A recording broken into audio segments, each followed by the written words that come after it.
और जो भी प्लांट लगाए हम उनके साथ ही फल आ गया है, शुरू हो गया है। पहली बार लगाए हैं, पहला ही साल है अभी, उन्होंने फल देना भी शुरू कर दिया है। बनी में पहली बार चैंडलर अखरोट की खेती शुरू, क्या हम माने इसे बागवानी क्षेत्र में नई क्रांति की शुरुआत? आज बात इसी पर।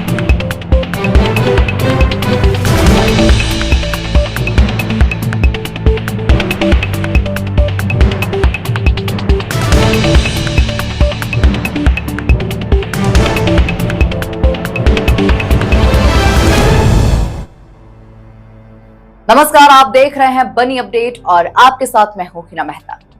बता दें कि बनी क्षेत्र में पहली बार हाई डेंसिटी प्लांटेशन स्कीम के तहत चैंडलर अखरोट की खेती शुरू कर दी गई। हॉर्टिकल्चर विभाग की इस नई पहल से क्षेत्र में बागवानी को नई पहचान मिलने की उम्मीद जताई जा रही है। बनी जैसे पहाड़ी क्षेत्र में अखरोट की पैदावार पहले से ही होती चली आ रही है, लेकिन क्षेत्र में 3 कनाल भूमि पर आधुनिक तकनीक के जरिए चैंडलर अखरोट के पौधे लगाए गए हैं और ये किस्म उच्च उत्पादन और बेहतर गुणवत्ता के लिए जानी जाती है। विभाग के अनुसार ये पेड़ मध्यम से बड़े आकार का होता है और इसकी बाजार में अच्छी मांग रहती है। ये चैंडलर वैरायटी अखरोट की ऐसी वैरायटी है जिसने बाहर के मुल्कों में एक बहुत बड़ा इनकलाब बर्पा कर दिया है जहां तक इस अखरोट का मामला है। तो उसी उम्मीद पे हम यहाँ इस बनी में वो इसकी कल्टीवेशन करने जा रहे हैं। ये अखरोट कैसा होता है? ये बिल्कुल कागजी है, थिन शेल्ड है, हाथ से टूट जाता है और ये बंचेस में होता है। 1, 2, 3 और 4 फ्रूट होते हैं इसमें और इसकी प्रोडक्शन बड़ी ज़्यादा होती है। इस वैरायटी का खासकर एक क्वालिटी ये है कि अगर इस साल लगाओ तो अगले साल ये फल देना शुरू कर देती है। इसका प्लांट कितना बड़ा बनता है? ये मीडियम साइज का प्लांट होता है, जैसे बड़ा ज़्यादा भी नहीं, क्योंकि जो पुराने कन्वेंशनल प्लांट थे यहाँ पे उनका बड़ा ज़्यादा साइज होता था कि कनाल के एरिया में वो कवर करते थे, लेकिन ये मीडियम साइज का प्लांट होता है। जैसे एप्पल का प्लांट होता है मीडियम साइज का, वैसे ये भी होता है। इसमें बड़ी ज़्यादा वो ग्रोथ नहीं होती है, छोटा प्लांट रहता है लेकिन प्रोडक्शन की बड़ी ज़्यादा होती है। जिला बागवानी अधिकारी मोहम्मद शकील ने बनी अपडेट को बताया कि बनी के पहाड़ी क्षेत्रों की जलवायु और भूमि बागवानी के लिए बेहद ही अनुकूल है। किसानों से पारंपरिक खेती के साथ साथ ही बागवानी की ओर ध्यान देने और सरकारी योजनाओं का लाभ उठाने की लोगों से इन्होंने अपील की। बताया गया कि बनी क्षेत्र बागवानी की दृष्टि से क्षेत्र में बेशुमार संभावनाएं रखता है। चैंडलर अखरोट की खेती किसानों के लिए आय का बेहतर साधन बन सकती है और आने वाले समय में बनी क्षेत्र अखरोट उत्पादन में अपनी अलग पहचान बनाएगा। फिलहाल हॉर्टिकल्चर विभाग की इस नई पहल से बनी क्षेत्र के किसानों को आधुनिक बागवानी से जोड़ने की उम्मीद बढ़ी है। आने वाले समय में चैंडलर अखरोट की खेती क्षेत्र की अर्थव्यवस्था को नई मजबूती देने के साथ साथ किसानों की आय बढ़ाने में भी अहम भूमिका निभा सकती है। मैं शकील अहमद, डिस्ट्रिक्ट हॉर्टिकल्चर अफसर, आज फिर एक बार अपने बागबान भाइयों से मुखातिब हूँ। जैसा कि आपने बताया कि हम यहाँ पे बनी में वालनट की अखरोट की एक बड़ी इम्प्रूव्ड वैरायटी इंट्रोड्यूस की है हमने यहाँ पे, जिसका नाम चैंडलर है। ये हम बाहर से इंपोर्ट करते हैं, मुल्क के बाहर से, तो यहाँ लोगों को हम सब्सिडी पे देते हैं इसको। तो इसमें हमें फार्मर्स को हम 50% सब्सिडी पे देते हैं। एक एम्पैनल्ड कंपनी के द्वारा हम इन प्लांट्स को यहाँ पे लोगों को बाग लगा के देते हैं, जिसमें फार्मर को 50% सब्सिडी मिलती है और 50% शेयर गवर्नमेंट का होता है, वो कंपनी को जाता है तो कंपनी इनको लगा के देती है। ये कितने कनाल रकबे पे सब? इसका कम से कम यूनिट 1 कनाल है। जो भी फार्मर जिसके पास ज़मीन है और पानी है और 1 कनाल जगह है उसके पास, तो वो कोई भी फार्मर लगा सकता है। तो 1 और 2 कनाल के लिए कंपनी इनको प्लांट्स देती है, मटेरियल देती है, वो तो फार्मर को खुद लगाना पड़ता है। अगर जगह 3 कनाल से ज़्यादा में लगाना चाहता है वो, तो कंपनी उनको लगा के देती है। तो इससे यहाँ लोगों को बहुत ज़्यादा फ़ायदा होने वाला है, क्योंकि ये चैंडलर वैरायटी अखरोट की ऐसी वैरायटी है जिसने बाहर के मुल्कों में एक बहुत बड़ा इनकलाब बर्पा कर दिया है जहाँ तक इस अखरोट का मामला है। तो उसी उम्मीद पे हम यहाँ इस बनी में वो इसकी कल्टीवेशन करने जा रहे हैं। ये अखरोट जैसे कि कुछ कागजी अखरोट हम यहाँ पर कहते हैं कि अखरोट काफ़ी हार्ड होता है, ये अखरोट कैसा होता है? ये बिल्कुल कागजी है, थिन शेल्ड है, हाथ से टूट जाता है और ये बंचेस में होता है। 1, 2, 3 और 4 फ्रूट होते हैं इसमें और इसकी प्रोडक्शन बड़ी ज़्यादा होती है। इस वैरायटी का खासकर एक क्वालिटी ये है कि अगर इस साल लगाओ तो अगले साल ये फल देना शुरू कर देती है।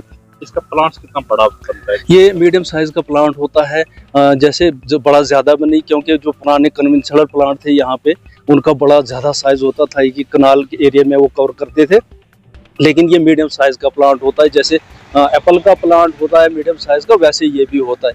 इसमें ज़्यादा वो ग्रोथ नहीं होती है, छोटा प्लांट रहता है लेकिन प्रोडक्शन की बड़ी ज़्यादा होती है। हॉर्टिकल्चर सेक्टर में कितनी इंप्रूवमेंट हमें देखने को मिलेगी आने वाले समय में? क्या रोड मैप जो है विभाग ने तैयार किया है?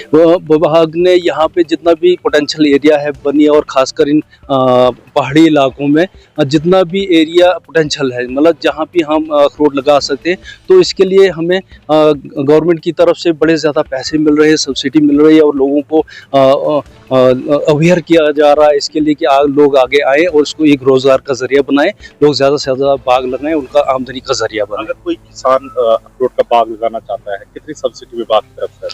इसमें अगर कोई बाग लगाना चाहता है तो उसको 50% सब्सिडी मिलती है और 50% उसका अपना शेयर होगा और डिपार्टमेंट 50% देगा।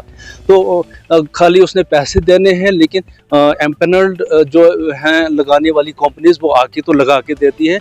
फार्मर्स को इसमें कुछ नहीं करना होता, क्योंकि वो टेक्निकली बड़े ज़्यादा साउंड होती हैं कंपनीज, वो लगा के देती हैं और फार्मर को एक बनाया बाग मिल जाता है। सर, ये जनरल ये प्लांटेशन इस बार आपने लगाई है, जो प्लांट लगाए हैं अखरोट के, ये कितने कनाल भूमि पर आपने लगाए हैं?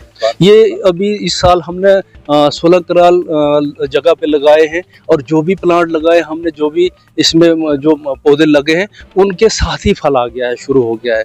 पहली बार लगाए हैं, पहला ही साल है अभी, और उन्होंने फल देना भी शुरू कर दिया है। यहाँ पे ये 16 कनाल में हमने लगाए यहाँ पे पहली बार। यहाँ अगर इलाके की आपसे सवाल चाहूँगा, अगर इलाके की बात करें तो कितना पोटेंशियल है यहाँ पे? यहाँ पे बहुत ज़्यादा पोटेंशियल है, क्योंकि जगह बहुत ज़्यादा है यहाँ पे, हिली एरिया है, क्लाइमेट बहुत अच्छा है, ज़मीन भी लोगों के पास बहुत ज़्यादा है, तो हमें टारगेट की कमी नहीं है, पैसों की कमी नहीं है। गवर्नमेंट हमें बहुत ज़्यादा पैसे दे रही है इस मसले में, स्कीमें बहुत ज़्यादा हैं, सब्सिडी हम लोगों को दे रहे हैं।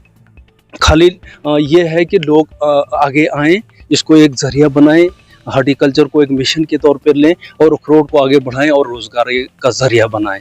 तो मैं थोड़ा सा एक और इसमें एक ऐड करना चाहता हूँ, क्योंकि ये जो हम वालनट की जो प्लांटेशन कर रहे हैं ये एक कंप्लीट ऑटोमेशन है। मतलब बाग भी लगा के देते हैं, बाग पे सब्सिडी मिलेगी, जब बाग बन जाएगा तो उसके लिए पानी की अगर ज़रूरत है तो पानी के लिए साधन देते हैं, सब्सिडी देते हैं। 50% उनमें पानी के लिए हम पैसे देते हैं, वो अपना कोई टैंक बना सकता है, वाटर लिफ्टिंग डिवाइसेस ले सकता है, पाइपें लगा सकता है, पानी को स्टोर कर सकता है, हार्वेस्ट कर सकता है और पानी का इस्तेमाल कर सकता है। दूसरी चीज़ ये है कि जब बाग लग जाता है तो वहाँ पे इंटर क्रॉपिंग के लिए बीच में जो जगह बचती है उसकी छोटी फसलें लगाने के लिए भी हम उनको पावर टिलर देते हैं, उसकी ज़मीन जोताई वाई के लिए पावर टिलर देते हैं। उसके बगैर अगर बाग में अगर घास वास आ जाता है तो उसके लिए भी हम मशीन देते हैं घास काटने के लिए, उसको भी हम 50% सब्सिडी पे देते हैं। दूसरी चीज़ ये है कि कभी इनकी टूल किट्स की ज़रूरत पड़ती है, बाग में काम करने के लिए टूल किट्स की ज़रूरत पड़ती है, स्प्रे की ज़रूरत पड़ती है, स्प्रे की मशीनें देते हैं हम, वो भी 50% सब्सिडी पे देते हैं हम लोगों को। तो मेरी फार्मर से ये अपील रहेगी कि जितना भी ज़्यादा हो सके ज़्यादा लोग इसमें आएँ, फ़ायदा लें, सब्सिडी का फ़ायदा लें और इसको एक रोज़गार के तौर पे लें, मिशन के तौर पे लें, ताकि आइंदा आने वाले नस्लों के लिए एक रोज़गार बन जाए। इस एपिसोड में बस इतना ही, मुझे दीजिए इजाजत, नमस्कार। बनी से दिल्ली का सफर अब हुआ आसान, सुरक्षित और आरामदायक। अब लंबी यात्रा की चिंता छोड़िए, क्योंकि JR ट्रैवलर टेम्पो सर्विस है आपके सफर का नया और भरोसेमंद साथी, जो हर इतवार बनी से दिल्ली रवाना दोपहर 3 बजे और हर सोमवार दिल्ली से बनी वापसी शाम 7 बजे का है समय। आरामदायक सीटें, सुरक्षित यात्रा, समय की पाबंदी और भरोसेमंद सेवा। सीट बुकिंग के लिए संपर्क करें 9906593821 या फिर 8899910873 पर।